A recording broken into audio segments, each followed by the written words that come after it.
place was very valid.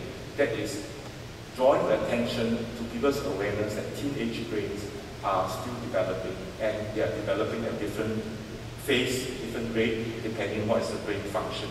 So generally, the current thinking based on the NIH study and some of the other studies, the understanding is that the timing of brain maturation based on neuroimaging, it does not appear to be like that of an adult until the early 20s.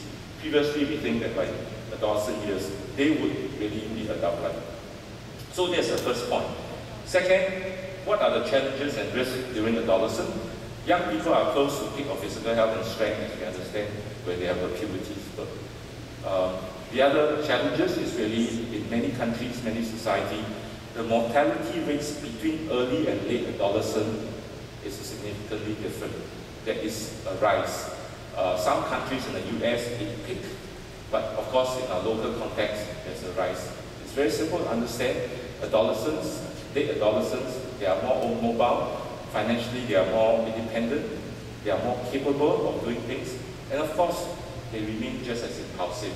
So when you have all the resources and amenities and access, and yet impulsive, that essentially creates risk for injuries, accidents, as well as abuses.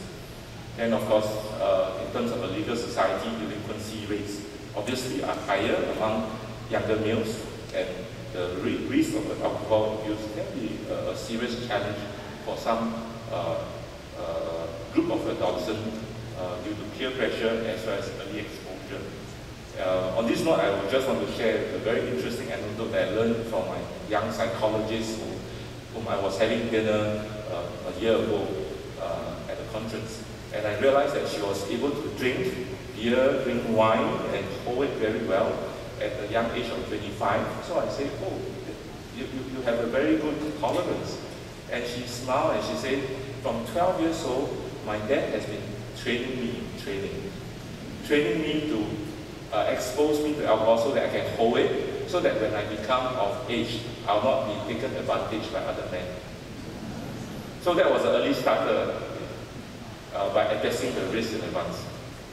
But later on, there are other studies which I will not be able to show in the slides that shows that teenagers exposed to alcohol and in both excessive frequency as well as excessive quantity actually will have impact and impairment based on imaging studies that the brain is, the circuitry, the imaging findings are different. And that whether it's permanent throughout adult life, there's no data at the moment, but there are clear changes when they are young adulthood, when young adolescents, when you're exposed to repeated alcohol drinking in young adolescents, they do show a different brain image compared to their peers who do not drink. And of course, we spoke a lot about adolescents earlier on in general terms, in terms of transitional age. But I think what's important is that what are the factors for behavior that can have serious consequences, which is what we are looking at. And today's topic of window of well-being, while the focus is not mine, but I see that the challenge is how to attain well-being. So, notwithstanding the physical hardware, the brain development, I also want to share and highlight that at the end of the day, it's important not to forget the other important factors of genes, childhood experiences, which is really the key topic, key point I want to touch on before I end the presentation, where the child experience and environment where a person reaches adolescence will shape the behavior. And in animal studies, they have shown that while animals who have been exposed to different stressors as well as different nurturing behavior, their brains develop differently. So what are the brain changes in the teen? Obviously, many of you would have read by now from the NIH study, the National Institute of Mental Health in Bethesda, Maryland, that brain scans of children from early childhood to 20 shows late changes in volume of gray matters. Gray matters is really the thin folding outer layer of the so-called the layer cortex of the brain. And the cortex is important, which I will illustrate in later slides.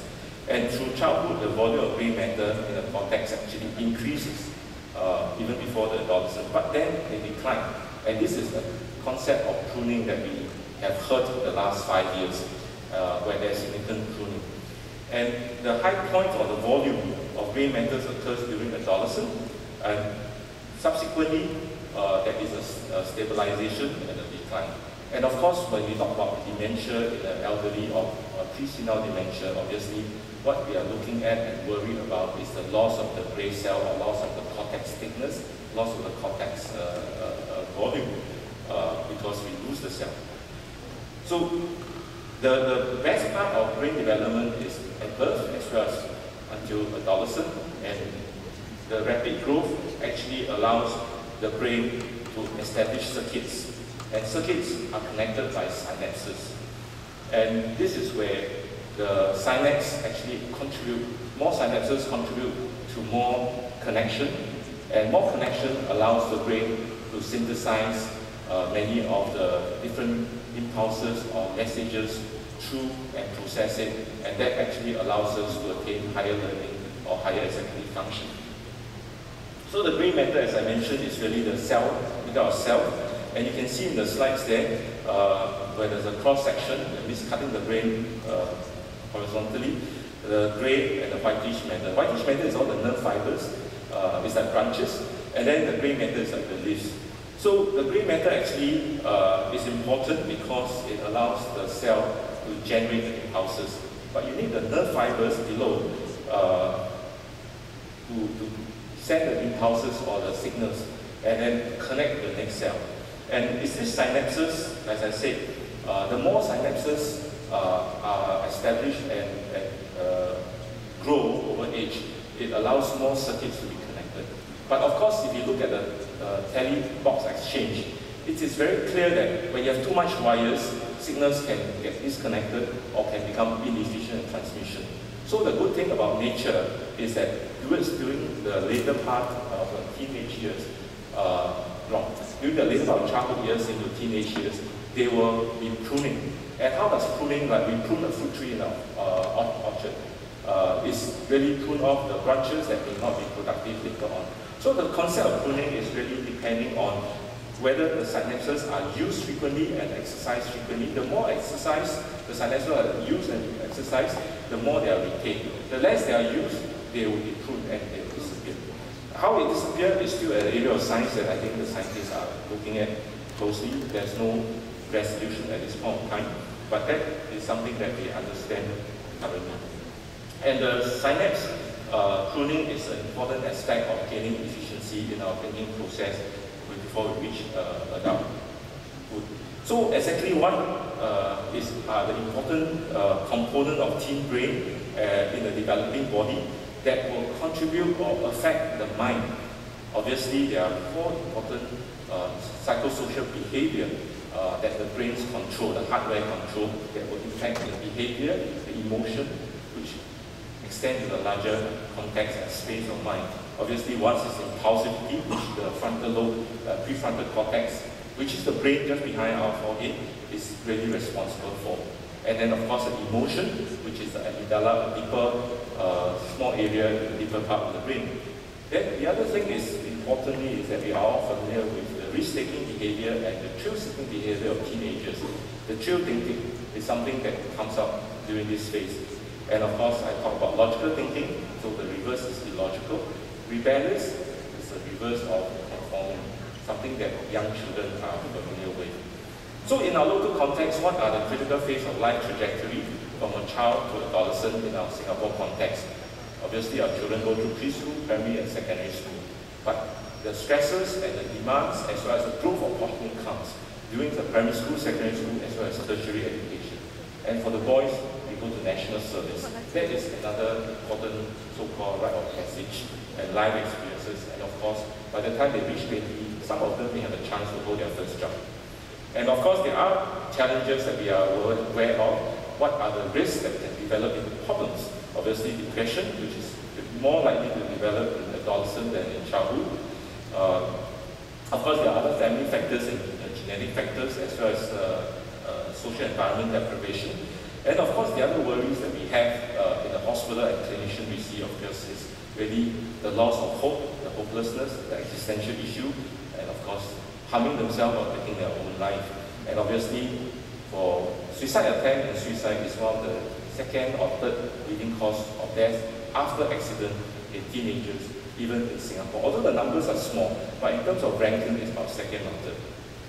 And what I really want to quickly end up with is just to show you one slice of how the impulsivity and the emotional regulation and the control in the developing brain during the adolescent years can create problems for our Singaporean teenagers. So 2 years ago, we started under the sponsorship of MSF to conduct a study on the adolescent who attempted suicide. These are the adolescents, about 60 of them, who survived and live to tell the story. The difference from other suicide, deliberate self-harm, is that this adolescent really had the intent to die at the time they committed the act or incident. So we look at the life stressor, temperament, parenting experience, and mental disorder and help-seeking behavior. These were 13 to 19 years old. We also interviewed parents and the main caregiver. So the relevance of sharing this at this point of time is to really understand how the mind state of the adolescent at the critical distress point can influence their behavior. And this is important where subsequently in subsequent presentation by my other distinguished speaker, they will be able to touch on how to attain this mindfulness and reflection to be in control or to have a sense of control of the turbulence in their life at the point of time. I just want to highlight a few key slides from the study. I will not be presenting everything, so please allow me to skip through some of the slides. The key stressors that this group of close to 60 teenagers in 13 and 19 who attempted suicide, who really wanted to die over a span of 1.5 years, whom we interviewed. Essentially, the stressor that they reported were peer pressure, as romantic relationship, home life, future uncertainty, school attendance, i.e. the experiences in school, and whether they need to be in school, teachers' interaction, how their experiences, financial pressure, school leisure conflict, and school performance. Interestingly, we all think that as parents, we all stress our children to achieve good results, and that is a stressor. Indeed, it's a stressor. The effect size is small or moderate, 0.43, but the most, well, it's statistically significant, but the most important effect size, high effect size, were the peer pressure and romantic relationship, how they regulate their emotion. And this is where the state of control of the mind will be very important and relevant. Is there a difference between the younger adolescent and older adolescent, given that the brain continues to develop, they continue to be pruned? Yes. And of course, their life experience also changes in the younger group versus the older group. 13 to 16 is commonly what we know as secondary school children. So peer pressure, home life, school attendance are the top three, and effect size are huge, 1.24. Any research findings of more than 0.8 on the last column will be large effect size. Basically, that is significant importance, not just statistically, but real material importance. Whereas for the oldest, actually it narrows down to three: romantic relationship, home life, and life pressure. So that tells us that actually the most vulnerable phase is really the secondary school age group in terms of they got more to handle because they are still not ready. Whereas the older age group, they have less to handle, but they still, those who are at the point of distress, they are still having difficulty regulating their relationship, their home, as well as their peer. I will not go into the gender, I'm more than happy to share, but I just want to quickly move on to the temperament. And we all know that each child has different temperament, and that is really the manifestation of the mind, of the brain, and of course genetic factors. So what is important is for this group who are easily distressed to the point of hopelessness, obviously they have problems in temperament of regulating their mood. You can look at the last four: being rigid, less flexible, having problem regulating their sleep. Singaporean children, with research and reported that our children in Singapore in secondary school and primary school sleep 2 hours less than what children or youth in the West would normally sleep. And of course, our children tend to be more withdrawn. And of course, between male and female, male is really the mood and sleep regulation. For female, there's a lot more issues concerning mood regulation. last but not least, I just want to finish off this slide and skip other slides. It's really Asian parenting styles in Singapore. And many of us here are parents or even grandparents, and this is where I like to register this point that while we look at really helping the child or helping ourselves attain a mindful state, it is important that as parents, as caregivers, we have a great influence of how they attain the mindful state. Many of the risk factors earlier on highlighted about parenting issue is really concerning how the parents' parenting style can create a lot of destabilization in a mindful state that the child can have. And I have a child, adolescent who came to hospital after a quarrel with boyfriend, and this is really the garden variety of the cases. And it was something that she was able to overcome during the admission and process. But a week later, we saw her in the ward again with a second attempt. So we asked, what happened? We were working with you and we are going to work with you with the school counselor. The child said, I went back, I was scolded by my parents. My father said, why you waste our time, waste our money by doing a silly act and going to the hospital. So that kind of hostility in parenting style actually destabilized the child, although the child was able to work towards a reflective mindful state that helped her to move on. So I would not cover too much of this because I think I need to leave time with my other panel speaker. So please allow me to just use this slide to highlight that while we attain a mindful reflection, there are environmental issues that will allow parents, caregivers to intervene to address the many issues that can encourage or facilitate the child attaining a mindful state. And like I said, okay, my last two slides is really, it's important that while we reflect on all these things, more importantly, is to really be able to generate the self-awareness. The difference between the last picture and this picture is really the shadow cast. While the picture shows a reflective mindful state, but being aware of our surrounding and the shadow cast is probably the more important thing to help the youth attain. And as I said, it takes a village to raise a child. And really the interaction with the family, with the friends, is really what can create the right environment or favorable environment to attain the mindful state.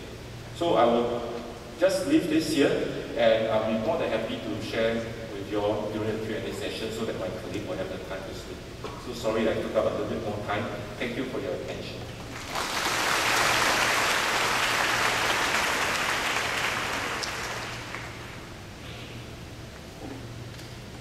Thank you, Professor John Wong. Next, we'll be having Professor Kwa Yi-Hyok. He's going to be our second speaker for today. Professor Kwa is the Tan Gyok In Professor of Psychiatry and Neuroscience at the Department of Psychological Medicine, Yong Lu School of Medicine, NUS.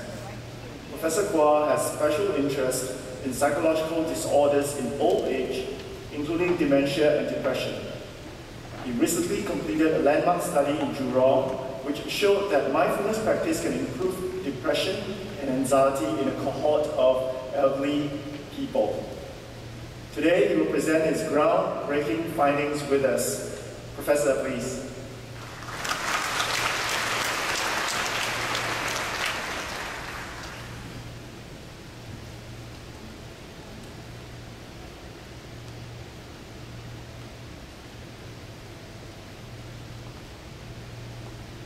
Thank you, Chairman. I'm a bit taken aback by this groundbreaking comment.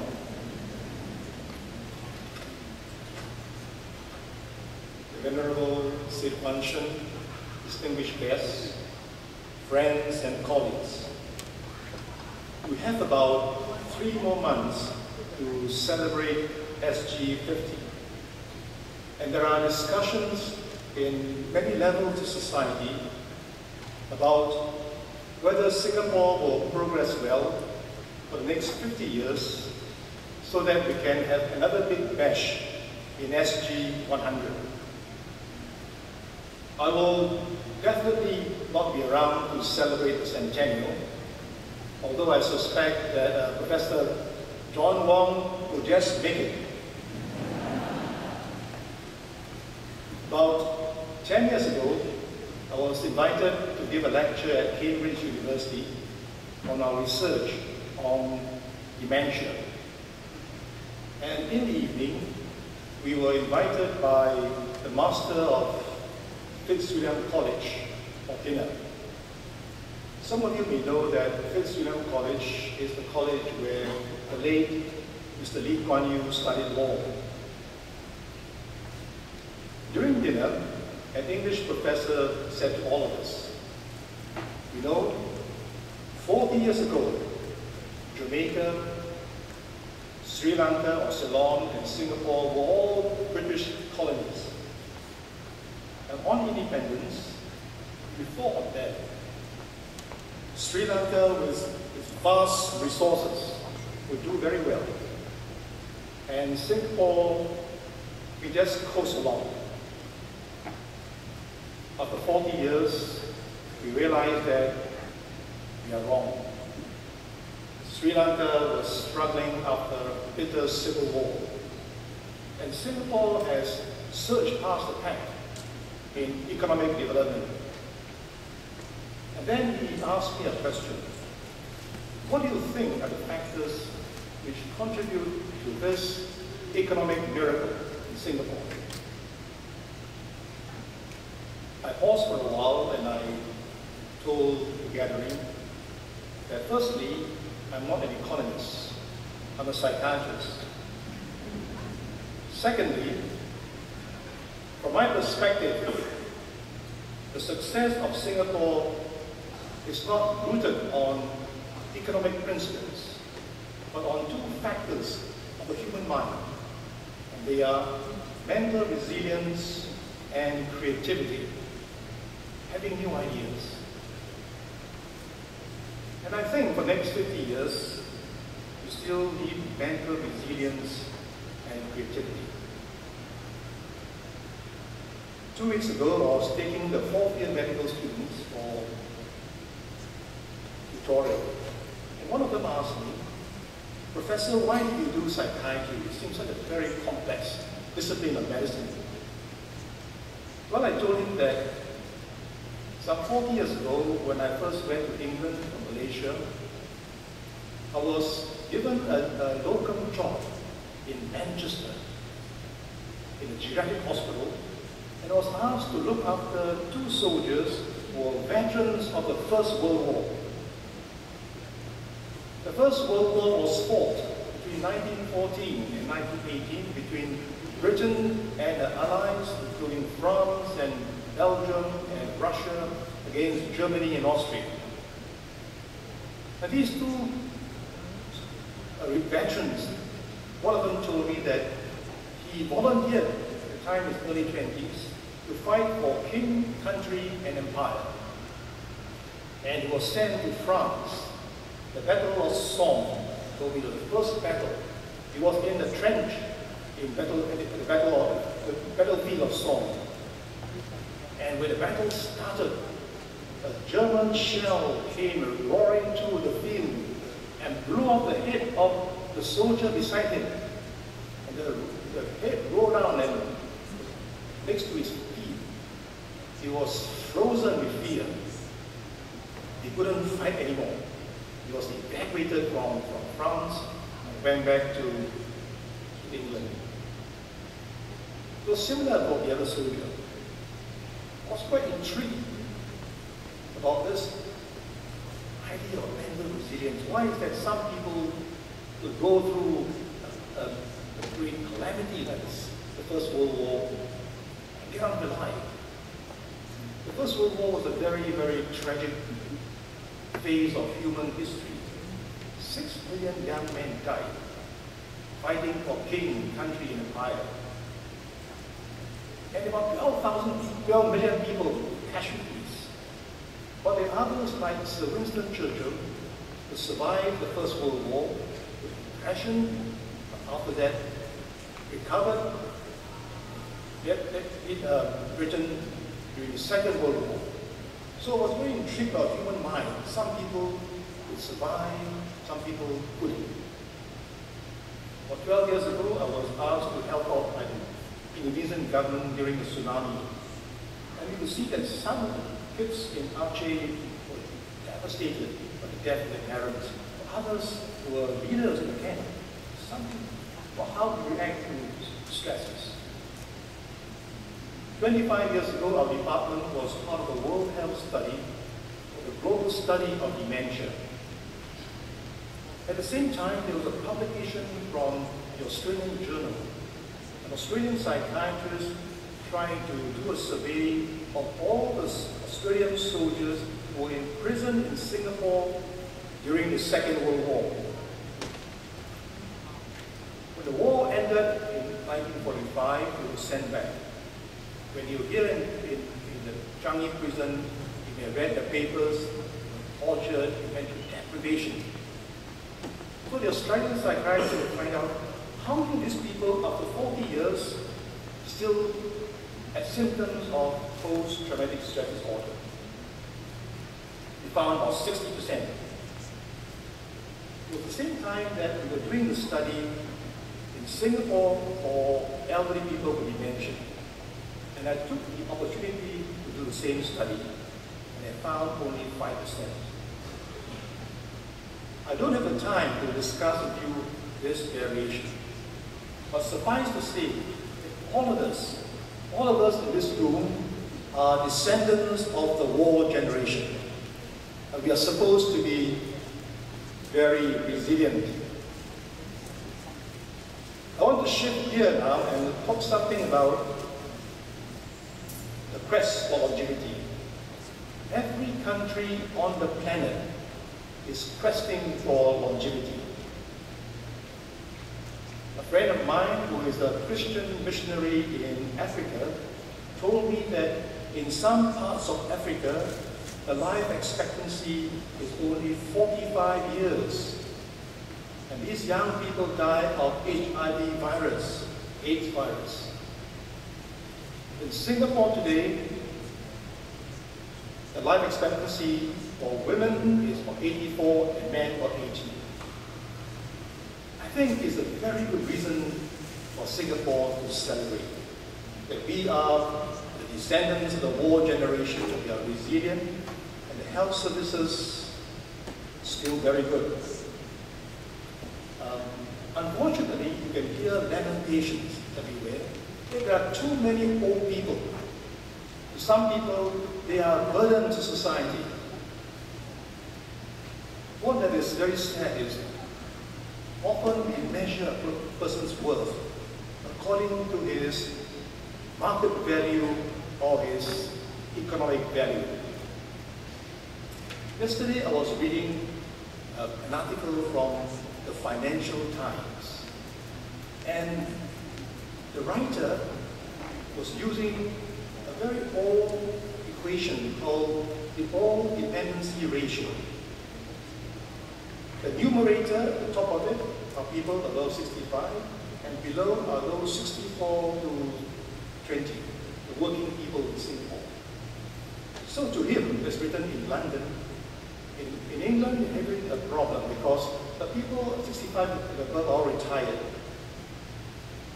But I mentioned in a meeting here in Singapore 10 years ago that for people above 65, we found that 90% of them are still functioning well. And less than 10% are bedridden or